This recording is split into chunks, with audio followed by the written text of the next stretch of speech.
Welcome back. In this episode, I'm joined by Seth Cohen, the co-founder of Sweetfin, which is a chef-driven poke concept that helped put poke on the map. This episode is a true masterclass in scaling a brand, carving out a new category, and staying relevant in a very hyper-competitive market. Seth helps us break down how Sweetfin led with hospitality, building a brand, and execution, and what it really takes to build something that lasts. Hope you enjoy.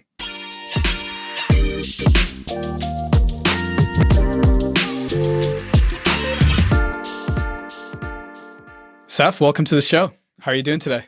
I'm doing great. Thanks for having me, Daniel.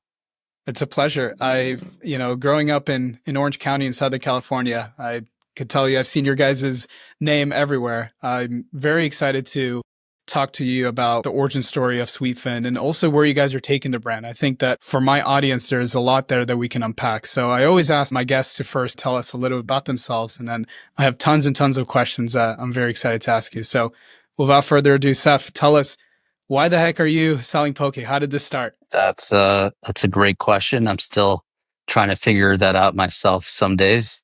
But I grew up in Los Angeles, never left Southern California, went to school at USC, just love the kind of healthy, usually sun-filled Southern California lifestyle. And for whatever reason, as a young kid, I was just interested in cooking and interested in food and hospitality. And it was always a passion of mine. I was probably one of the only teenagers watching the Food Network at the time, 20 plus years ago, before it was probably socially acceptable to watch the Food Network as a kid. And so I went to business school at USC for undergrad and, had a lot of passions, and I wanted to figure out what I wanted to do after college. And I had three really distinct passions that were calling to me. One was real estate and real estate finance that I'd grown up in Los Angeles. Family was in the business, and it was just something that I was interested in. I was obviously passionate about food and hospitality. And then I loved marketing and branding. And so when I was trying to figure out what my path would be after school or after college, I thought that I wanted to build a brand, or I wanted to build something scalable in the food world. At the time, it was really the rise of the fast casual movement coming out of the Great Recession. You saw Chipotle taking off, and Shake Shack, and even Sweetgreen. And there was this idea that in a fast casual environment, you could serve a premium product at a reasonable price point, and the consumer wanted to pay for that. And there was a big market for it. And so I thought that was a great way to potentially start a concept and to scale a concept, because that's what the market wanted, both from the financial side, but also the consumer. And so I kind of put pen to paper and thought about a lot of different fast casual concepts. And what I realized was that everyone was kind of doing the same thing. It was either a customizable pizza concept or salad chain or even sandwiches. And no one had really cracked the nut on figuring out a way to scale raw fish. And growing up in Southern California, eating sushi was just a part of our diet. And it was something that I personally love to eat. And I remember when I went to USC, one of the coolest parts about going to school in downtown LA was that we were adjacent to Little Tokyo. And so I would spend a lot of time there and, just kind of fell in love with Japanese culture and that type of food. And so I did some research and realized that scaling a sushi concept was challenging, and it had its own issues. But I realized that there was this little known dish called poke, which I'd eaten a few times visiting Hawaii. And it was interesting because it had the familiar flavors of sushi and components, but you could really customize it and make it your own. And no one had done anything with it in a fast casual sort of environment.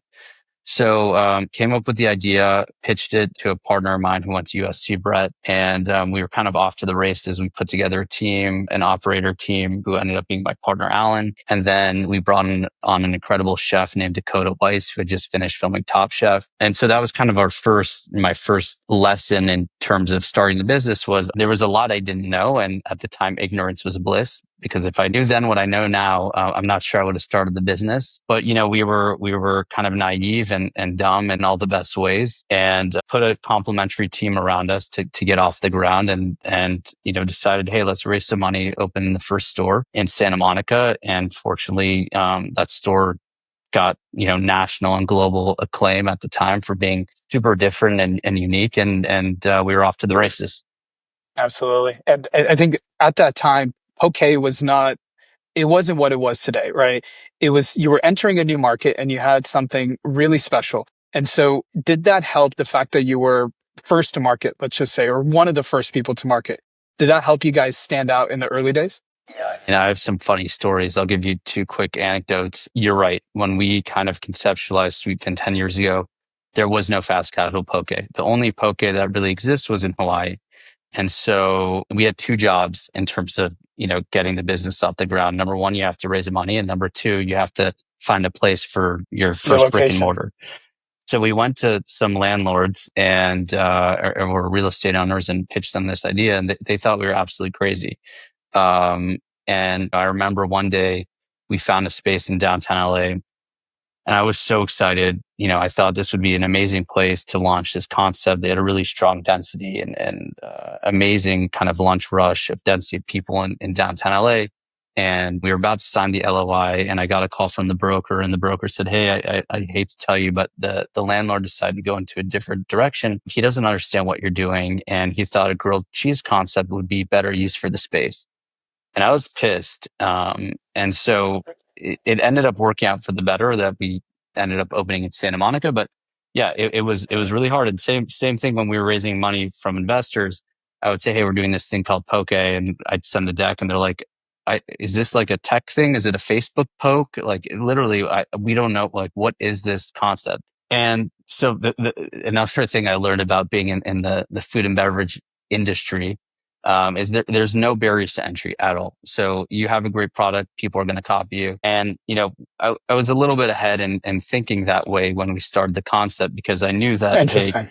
if this category gets big, we're really going to need to differentiate ourselves. And so that was the mindset going into it. So every way in which we could differentiate ourselves, from the product quality to the way we were talking about sustainability and acting on it, the brand, the design, the social media, the way we were investing in all of those things are things that we did. And we really took no shortcuts and made sure that we were building a very holistic, tight brand across all touch points. And so when other players came to the space, the market got inundated with these poke concepts. But fortunately, because of the work we did at the beginning, we are always known as the kind of blue ribbon gold standard in the category, because we had Right. spent the time to really build a brand in a thoughtful, meaningful way. And so I think that's an important lesson in anything that you do.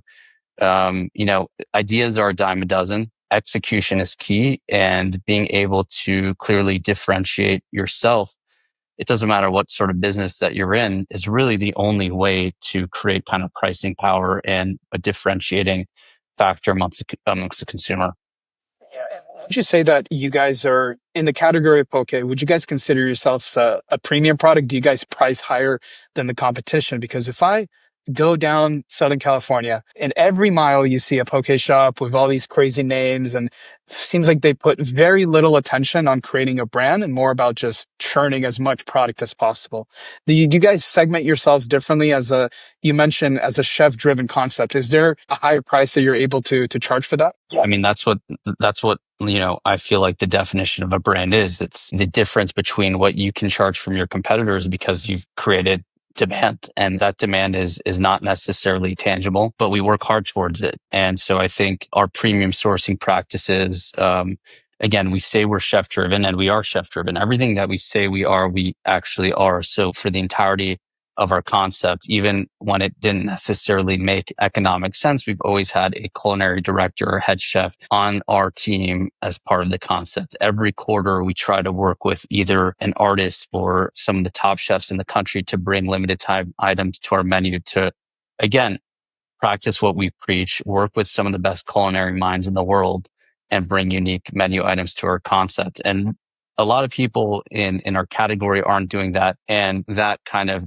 idea of a collaboration is now, I would say commonplace in the fast casual world.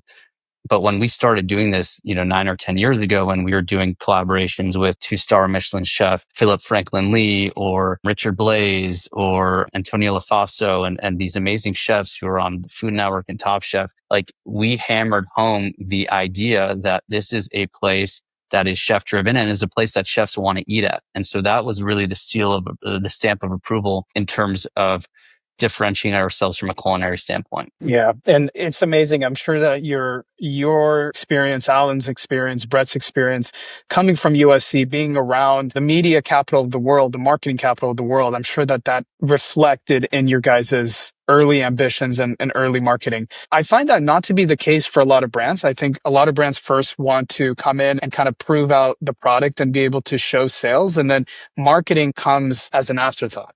It's something that I talk a lot about on my show is when is the right time to invest in some of these components of your brand that drive sales. So you guys have done a really, really good job. And tell me, when things started to get, when did you start feeling like things were starting to click? Like, when did you guys start expanding? When did you guys start getting a little bit more momentum? And what were those decisions that you had to make at those critical points? I mean, the truth of the matter is that the hardest part in the early stages was getting the business off the ground, was, seeing it is really hard. As I said, ideas are a dime a dozen. It's all about executing. It is really hard to take an idea and to convert an idea into a functional business. And so getting to that point, it takes a lot of courage and a lot of hard work. And you really have to believe in yourself and the product in order to get to that point.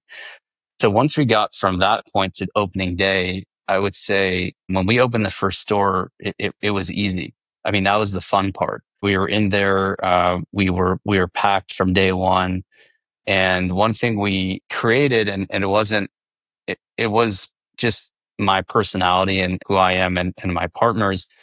And I think this is the most important part of marketing, especially right now, is we created a sense of community within the four walls of our stores. We spent a lot of time there, and we really treated the business as a hospitality concept, not a fast casual restaurant that was serving product as quickly as possible. So bringing in my partner, Alan, who had some fine dining and some casual fine dining concepts in the past, it was an interesting way to think about what we were doing, because we still preach this to this day of when we're training our managers and our team members. Like, there are a million places for the consumer to spend money. And so how do you differentiate yourself from a service standard and hospitality standards? And that's something that, from day one, we just preach: touching tables, talking to guests, getting to know them on a personal basis, knowing their names, knowing what they like to order. And so people, the consumer just wants to be recognized. And so if you can do that and you can make people feel good, that's a huge win. The food doesn't even need to be amazing. Like, there are a lot of, establishments that people go Absolutely. to. The food and product aren't the That best, part. but they're just good enough. And it's a great experience, and they feel welcomed and they feel wanted. And so that was something that, going back to your question about marketing, when is the right time to invest in marketing? I mean, I think it's all about, especially now, it's about community building. When we started Sweetfin, community building was important, but marketing is constantly evolving. So I'll give you an example.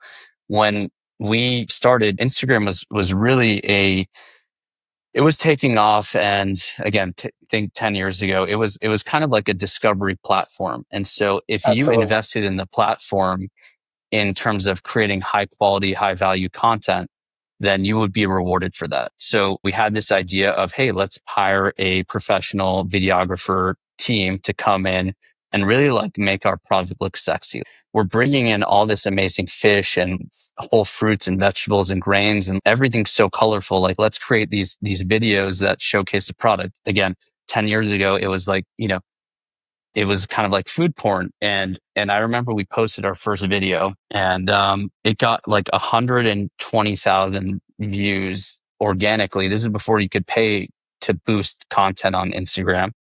And we were just getting thousands and thousands and thousands and thousands of followers. And so now you can't really do that, right? You post a high value video on Instagram, you're like a dime a dozen, Yeah, it's so and it's saturated. it's it's saturated. You've seen it all. Everyone's seen it all.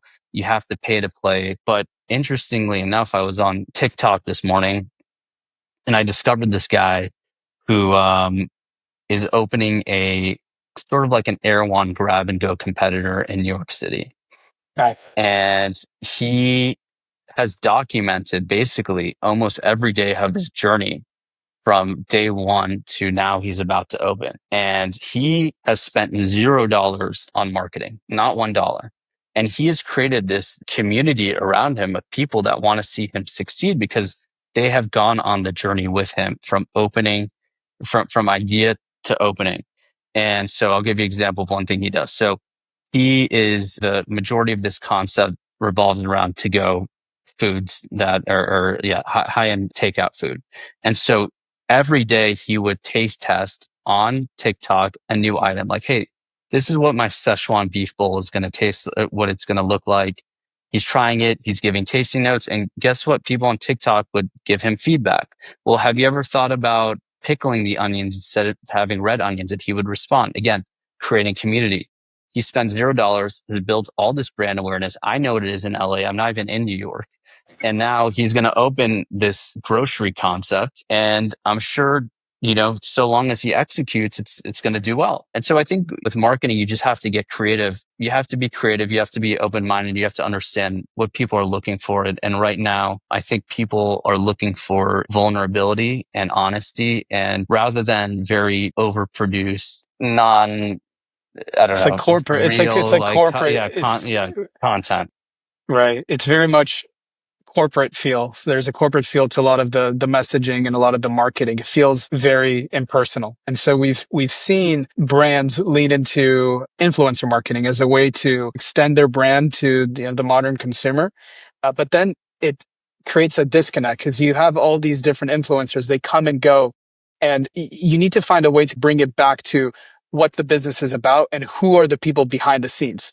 And this is the reason I started this podcast, is because I'm sure you've been on the docket plenty of times going around talking about your product, but for the person has never tried Sweetfin that's in Southern California, seeing you talk so openly and so plainly about your story, it helps people connect. And if I was deciding on where I want to eat, I would love to hear more about the story and the vision of the founders as well. And I think that's very important. And that's something I'm trying to push more people to do, because I think it's the key to getting a very loyal fan base behind your brand. Let me ask you, have your fans helped you take the direction of Sweetfin along the journey, right? Did they give you any unique insights that helped you guys maybe refine your menu, try new products?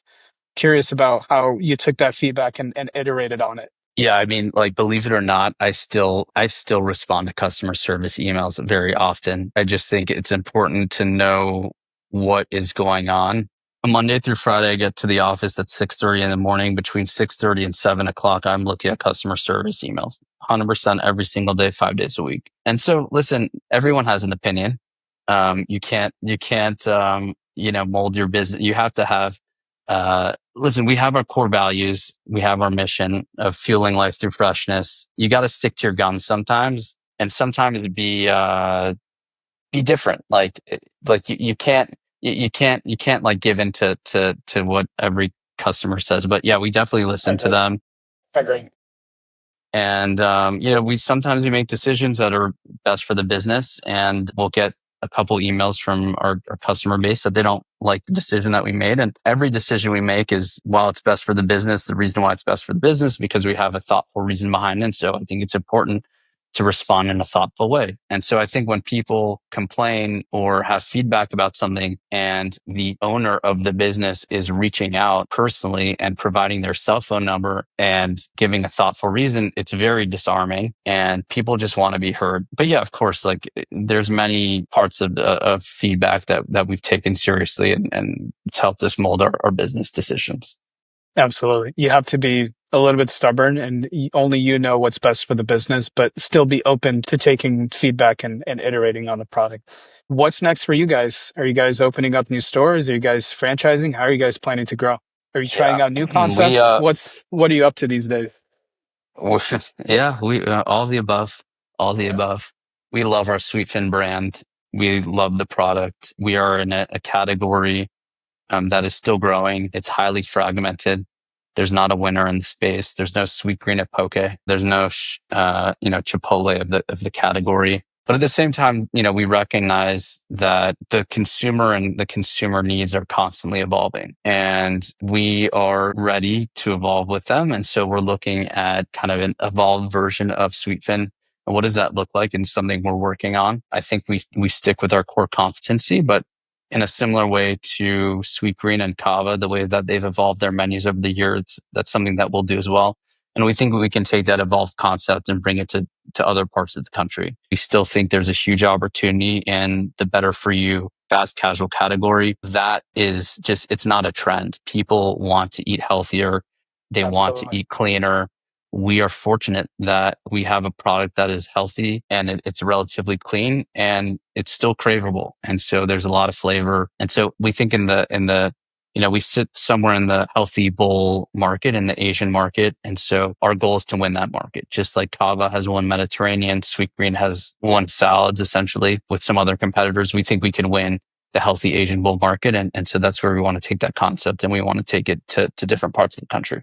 I see. Have you guys tried going to other states, or have you guys stayed local to California? Not yet. We've stayed local. It's being a small business owner, you take your punches. It's been crazy the last 5 years, starting with COVID in LA. You have really good momentum, and then COVID hits you, and then people don't really return to office, and you have the writer strikes and the actor strikes in Hollywood, and then you have fires. And so it's one thing after another. And we're, we've done our best to adapt, and obviously we're still alive after 10 years. So we're not going anywhere, but it's a tough market. It's hard to run a multi-unit restaurant chain in Southern California.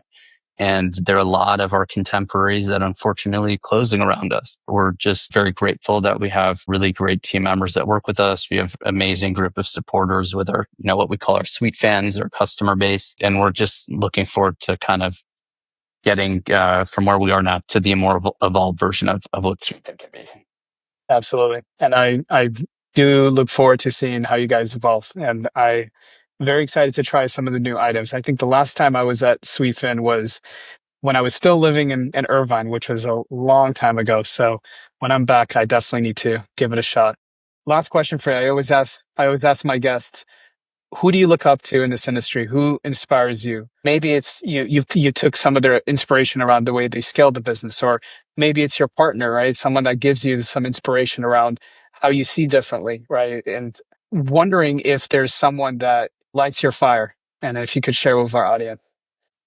My own fire. I'm pretty Let's go. Good answer. self-motivated and competitive, to be honest, and competitive in a good way with myself. You just want to constantly be doing more, and I think progress equals happiness, and it makes life more fun and meaningful. But man, that's a good question that I wasn't ready for. I would say probably a gentleman that we met a while ago named David Swinghammer, who's become a good friend of mine. I don't know if you know David, but he CEO he was of a Shake Shack. yeah, he was the CEO of Shake Shack at one point. I met him like 8 or 9 years ago, and he was a former CEO of Shake Shack. And now he sits on the board of some amazing hospitality groups like Snooze and Hattie what B's. else? Hattie B's, exactly. Thank you. And High Hospitality out of Austin, Texas. And he's just been really successful in working with multiple concepts.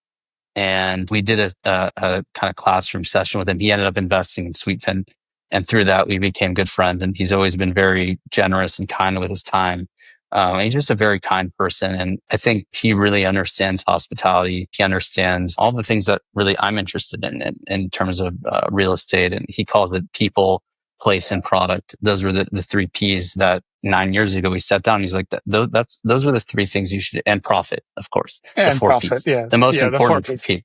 P. Um, and that's how we think about things. And he's just a good human, good person, good leader, continuing to evolve and do exciting products or projects, but at the same time, just being very down to earth and just a good human. So I appreciate him, and he's a good person to look up to. David, you're coming on the show next. I'll send him a note. David is awesome. Seth, thank you so much for joining this episode. I think that you have, it's almost like a masterclass of starting from this vision and then executing really well on the marketing, growing very slow and meticulously, but doing it with a lot of care, and listening to your customers and evolving. So I think there's a lot for my audience to learn from your story. So thank you so much for sharing with us. Pleasure, and thanks for having me. It's good to speak. Okay.